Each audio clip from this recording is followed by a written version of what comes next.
Hi, everyone. This is Jose Palomino, CEO of Value Prop, and your host on Business Growth on Purpose. And our guest today is Steve Smith. Now, Steve is an expert coach, especially for owners who are looking to transition back into a little bit more hands-on role in their business because they either want to grow the business, take it in a different direction, or maybe rescue it. Whatever those reasons are, Steve's the guy who helps owners figure that out and figure out ways to connect with their people to create great results and to do business growth on purpose.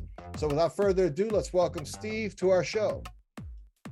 Welcome, Steve, to Business Growth on Purpose. Thanks for having me, Jose. Looking forward to it. Yeah, absolutely. So for our audience, if you could just give us a little context, Steve, on what you do and who you do it for. Okay, I have a business coaching company here in Orange County, California, and my clients are people who own businesses, established, and over the years have just drifted from the business. The market things have changed, employees have changed, and they just kind of find themselves on the outside looking in. And what they really want to do is get reconnected with their role so they can move their business forward. Wow, so that's interesting, right? So just the idea of an established business, you could at the leadership level drift from the day to day, right? Yes. Because I guess you did a good job putting some things in place and it's kind of running. Yes. But what is it that makes it, I'm assuming mostly an owner operator, right? So, owner CEO, what are the signals that tell them, hey, this isn't quite what I had in mind. This is something, even before they know they need to talk to you, what is it that you are hearing is not settled in their gut that's telling them there's a problem here? All right. So most companies, as they move from maybe startup into stable into established, they hit bumps in the road and things come at them that they didn't expect. But in the early stages, you're filled with excitement about what you're trying to accomplish. So you kind of persevere and you move through it. And at some point that stops. People become comfortable with their surroundings. Maybe they've hired some people around them that are taking care of things. They don't tend to get quite as hands-on with the business. And you should be moving in that direction. But along the way, if the business stalls, or it takes a left turn and it starts to stagnate, sometimes they can get comfortable with that. They don't necessarily like it. They wish it was different, but they've learned to live with it because they're not motivated to work harder to get around it or fix it. And when they start to realize that the business isn't doing what they always wanted it to do or thought it would do, and they've come to realize that the reason for that is because they've stopped engaging, that's when I get the phone calls. Wow. So that takes a really an honest moment for people to realize that I got to get back in this. Because I could definitely see where an owner could have the business going at a point where, I'm taking Fridays off. Yeah, yes. Right. And I'm not coming back on Monday either. I'll come back on Monday either. Right. Right. And as long as profitability is there and things are, and the bank's happy, I'm kind of happy. But to your point, maybe it's not as strong, or you start getting concerned right now we're at this weird period of time, the last 2-3 years. Right. And now we're also entering into this period of, who knows what the next year or two is going to look like, where there could be some real concerns. All right. So they reach out to you and I'm just kind of curious, how do they frame, when they ask you to help, how do they frame the request? All right. Well, this is the most interesting part of this, because what I've also learned in my own efforts to figure out, when people finally get to me, what did that journey look like? Okay. And what I hear over and over again is they weren't the first persons to figure this out. They usually had someone in their inner circle. Okay. If it's a family business, it might have been a spouse. If it's a mid-cap size business, it might have been some trusted member on their management team, the team that's right below them that reports up to them. Or it could have been just a colleague/mentor that's in their business community that has kind of been on the outside watching this and saying, maybe it's time you look for someone to help you get past this, whatever it is that's in your way that you either can't get over or you've just decided you just don't want to fight anymore. And so when they call me, that's usually how it starts. It's been suggested that I find a business coach. Now, here's the other There was thing. a family intervention. They said, "Dad, get back to work." Right.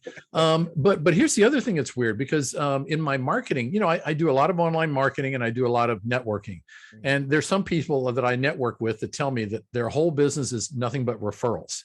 Well, what I've realized in my work is that many times the owners that finally get to this recognition that they need to get some outside help, they don't know anybody. They don't know nobody in their inner circle knows anybody.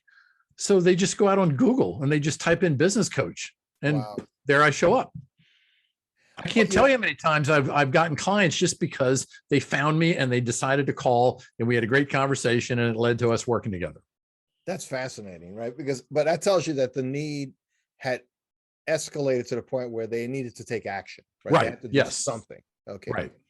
So, all right. So they're trying to get back in. If it were easy, they wouldn't have called you. So they're dealing with some impediment to make that transition. Yes. Kind of back into the driver's seat. Maybe, so what do you see as what are you hearing are some of the main bumps on the road to, like, just strap back in and get back to where you were 5 years ago? It doesn't just happen so easily. No, it doesn't. And usually the thing that's driving the situation they've got into is because over time, they've ceded over control and responsibility to a lot of other people. And again, in a perfect world, if you're looking to build up a business that will run by itself, you're kind of going that way anyway. Right. The problem is once they've ceded all that control over, they've kind of lost their way. What is my role now? What should I be doing as the CEO of this company? Because everybody else below me is now taking care of the details. So in a desperate ploy to try to get re-engaged with a company, they try to get back in and take some of that control back. And now people are fighting them over it. Yeah, because you let the kids run the restaurant for the last 3 years. Right. And also you show up and say, well, wait a second, that's not how we make the pasta. Right. That's how you make the pasta. Right. It's not the most welcome intrusion. Absolutely. And so they get this feeling of like standing in front of the restaurant on the sidewalk with their hands and their nose on the window looking in, but not really being able to have any impact with what's going on inside. Wow. Well, so let's just take a moment and look at the other side of that equation, which is that team, that staff that has been, basically pulling the heavy weight for the last couple of years, doing what they were asked to do. And now Bob or Mary decides she needs to get back into the corner office. Right. And, so that's kind of what do we chop liver? Didn't we do what you asked us to do? Right. I mean, I'm just curious, what are some of the things on the other side of that transition, the people that are also affected by that change?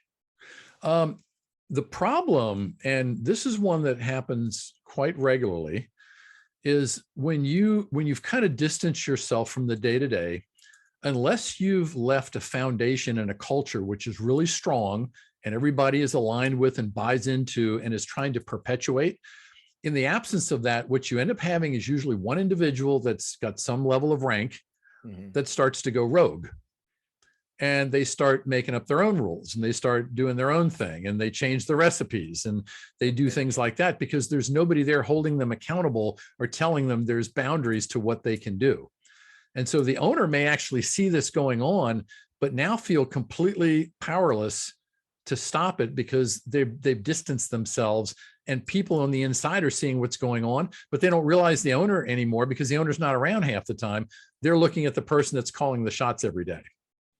Well, so, I've even seen scenarios where it's subtle, but it's real, where they go, that's just Jack. Don't worry about Jack. He right. Yes. He likes to come in on Wednesdays and just answer Jack's question, but we know what's going on. Jack has become irrelevant in his own business, which is tough if you're Jack. Yes, but it happens a lot. And it's the kind of thing that the client community they serve, unless some people in that community are really personally tied to Jack, they never see going down. Right. So now there's a thought, I have certainly people in the exit community, right? Valuations, things like that. And also way back to Michael Gerber and the E-Myth, right? Right. Yes. Somebody listening to this could say, wait, hold on a moment. What you're describing here, Steve, is what I've been told by everybody that I should be striving to become virtually irrelevant to the business so that it becomes my ATM machine. Yes. And now you're telling me that I have to get back into the ATM machine. So explain that dichotomy a little bit. All right. And I love Michael Gerber's book series. I think that should be required reading for anybody that goes through MBA school, because it had some massive revelations in it about the stuff that we're talking about here. The area that I kind of divide myself from a philosophy standpoint is, yes, you should be looking to work yourself out of a job, but you should not be working to completely disconnect yourself from the entity that you started or you had some hand in getting to where it is today. There has to be some kind of high level impact that guides that company, even if you're not in the weeds doing it, so that people realize that the company has direction and it has boundaries, and it's going to be safe from being taken over or completely dismantled by people in high level positions that are just poor at leadership or poor at management. So in many ways, it almost feels like that owner role, they need a new, like, and I think what you help people with is redefining that role. Yes. So because, what it used to be is I made all the key decisions and everything ran through my desk. Right. So now, after a lot of struggles and so on, maybe a couple of years, I transitioned to, I have a leadership team. Now it goes through their desk, but now I can't golf 5 days a week. So, well, some people I know could, but most people, at some point, even that gets tedious, right? Yes. So, and the business is not quite doing as well as I thought it would do, what I needed to do, frankly. So this new role of being more of maybe a strategic visionary or something like that, that's a new role. They didn't have to do that before, because before they were actually making the spaghetti. Yes. And and I actually have 2 clients now that I've been working with fairly closely on this very concept. And it's the whole idea of changing your focus. And I've got this little kind of a saying that the higher up the ladder you go, the more the equation between strategic focus and tactical focus needs to change. So if you're at like a supervisory level, you're one level above the people that are actually providing the service, you're probably 70% tactical and 30% strategic. Your focus is really on what's going on now and are we getting things done. But at a CEO level, you should be 80% strategic and 20% tactical. You should be looking out the front windshield miles down the road and saying, what are we headed into? What do I need to help the organization do to prepare for what I see coming? Right. And so that transition in some of the situations you described, they got off the ladder. So right. You're right. They left the building. Right. Right. Yeah. So now they got to get back in. And all right.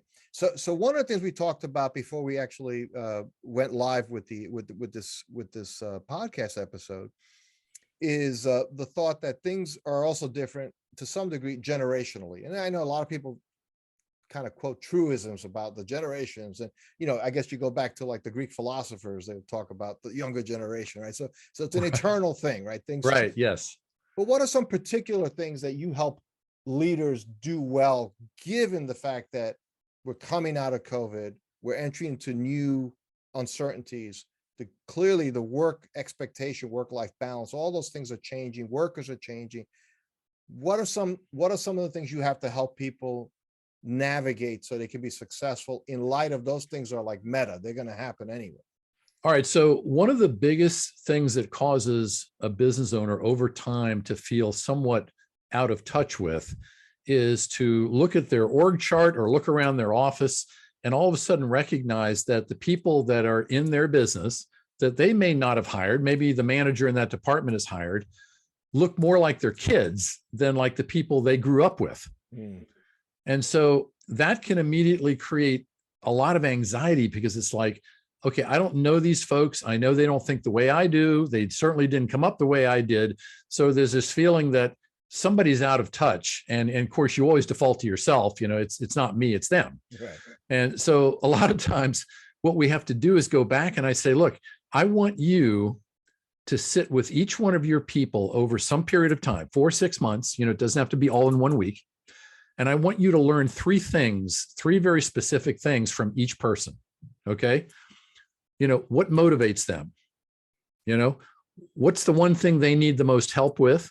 And what are they aspiring to become? One of the things as owners, when you hire people to do work on your behalf, sometimes you forget that the people you hire, they have their own career aspirations. That, just because they're working in that role now doesn't mean they want to be there for the rest of their life. You mean the pinnacle of achievement wasn't working for you? Right. But the more you know about that and can Right. partner with them on helping them achieve their own goals, the more loyalty they're going to show you. And that's what gets you through a lot of these pandemic situations where all of a sudden I can't manage them because they're not sitting in the office with me. Now Right. they're at home and I don't know what they're doing.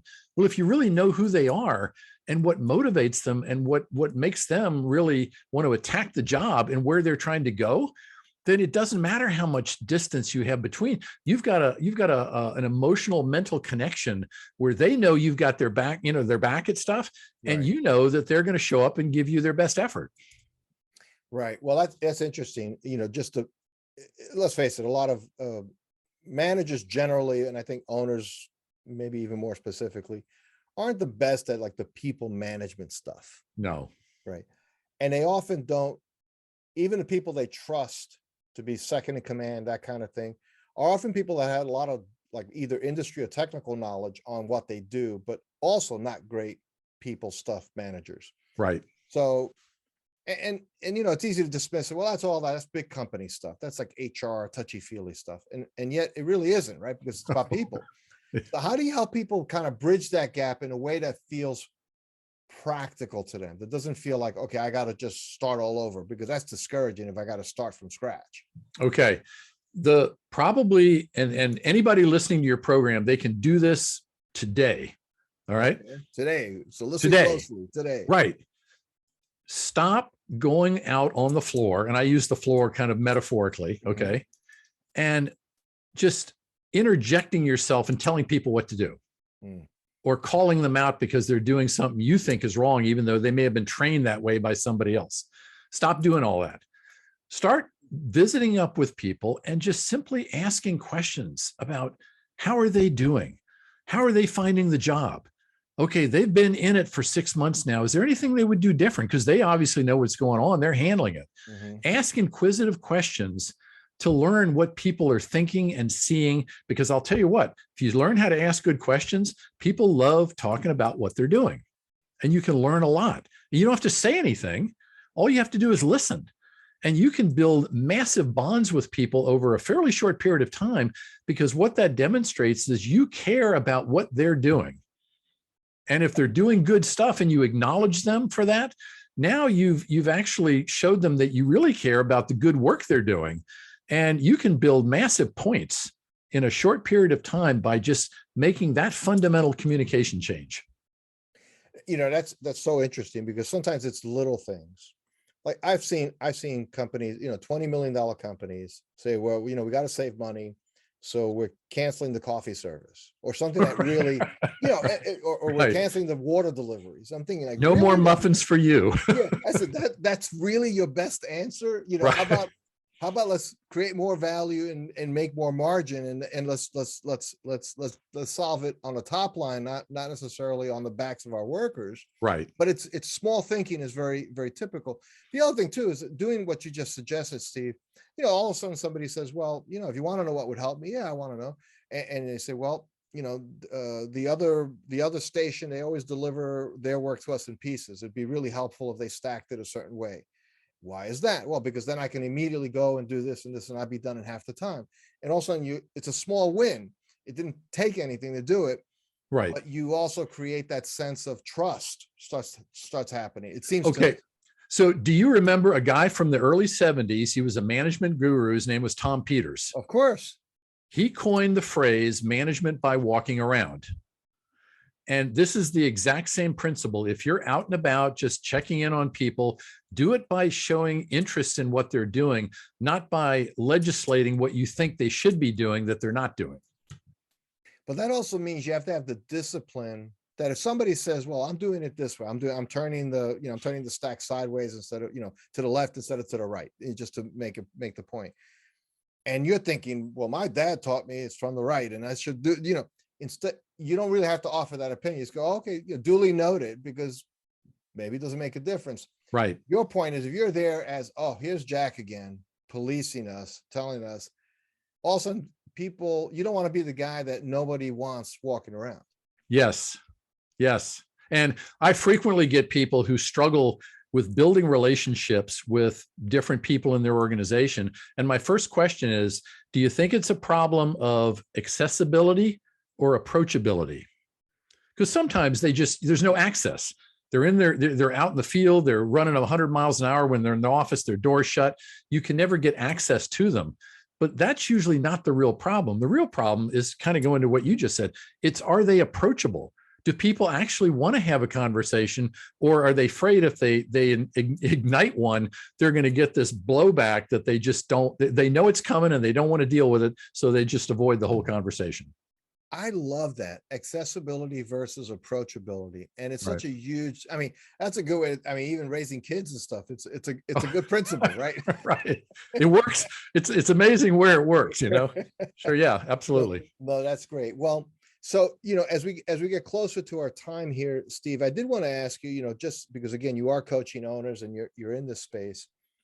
The last 2-3 years have been pretty rugged for a lot of people. Mhm. Some business was booming, but it was still rugged because of, not being able to find workers and so on. As you look out and again, not your crystal ball, because nobody has the crystal ball, but you Right. have a thought and opinion. If you look out over the next year or two, what do you think are some of the key challenges owners are going to have to wrestle with to be successful? I think one of the biggest ones is a lot of companies are going to have to really take a serious look at the model that they've built for their company and recognize that if it's worked the last 30 years, it doesn't mean it's going to create the opportunities and the growth they expect going forward. A big part of that is the workforce. A lot of companies are kind of being a little more forceful with asking people to come back to the office. And some people are, but a lot of people are still trying to hold out. I don't know that it will ever be back to 80% or 100% or wherever it was before, but I think management has got to change in terms of how they develop that level of trust to get work out of people that they might not see for 2 weeks. And that's hard for people who have learned how to just walk through the office and look at what's on people's desks and kind of make the assumption that they're working because they're up to their eyeballs in stuff. Right. That there's no measure of productivity in that at all, but it just gives you that comfort feeling that they're in it because there's stuff all over their desk. Right. Well, when they're at home, you don't know what their desk looks like.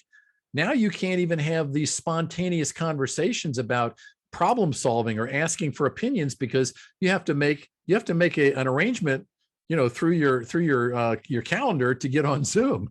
So communications have really been constricted.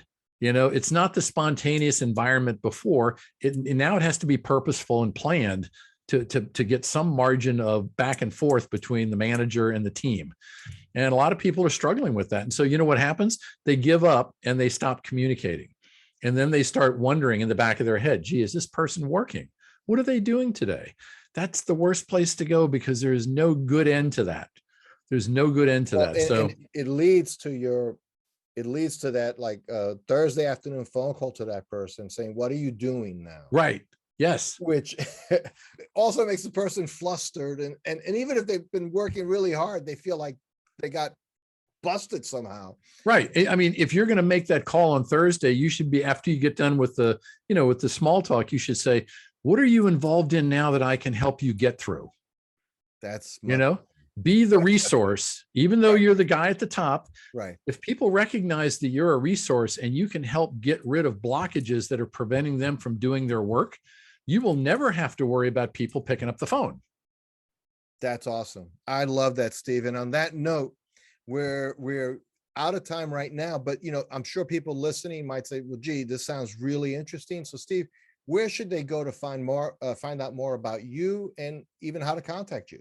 The best place for people to go is my website, which is GrowthSourceCoaching.com. My email's in the contact area. My phone number's on every page. I've got plenty of videos talking about things that I do and other information that will either tell them it's worth them contacting me, or maybe they're looking for a different fit, and I'm okay. because coaching is a very personal interaction. So they need to be comfortable. But once they figure that out, they can reach me from there and we can set up a time to chat. Fantastic. Steve Smith, thank you so much for stopping by Business Growth on Purpose. We appreciate it. Jose, thanks for having me. This has been a great conversation. I really appreciate it. Thanks for listening to another episode of Business Growth on Purpose. If you like the show, hit subscribe and leave us a review to help other people find the podcast. And if you're ready to take the next step in driving intentional growth for your business, come check out what we're doing at valueprop.com. We've developed industry-leading programs and systems to help B2B owners take control of their growth. Until then, thanks for listening to another episode of Business Growth on Purpose.